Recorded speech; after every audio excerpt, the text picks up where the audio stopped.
weli ma isweydiisay sababta calaamadda power loogu qaabeeyey sida ay maanta tahay maxaase ka dambeeyey naqshadeeda calaamaddas wareegsan ee xarig kor uga taagan waa tan aad ku aragto kombiyuutarada tiifiyada iyo qalab kasta oo elektaroonig ah waa astaanta power ee onio laakiin ma aha calaamad si fudud loo doortay waxay xambaarsan tahay taariikh xiise leh oo kasoo bilaabatay biligii kombiyuutarada asalka calaamadan wuxuu ku salaysan yahay nidaam xisaabeedka binary kaasoo ay kombiyuutaradu isticmaalaan xisaabta binary waxay leedahay laba qiyam oo keliya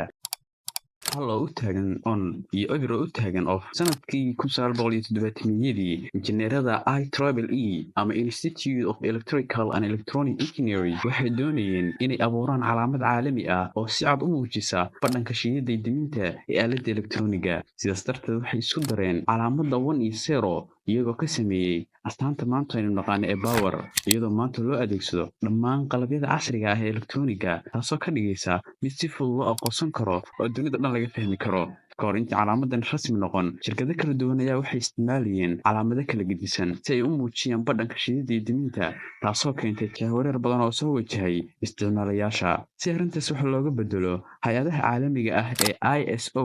International Organization for Standardization iyo IEC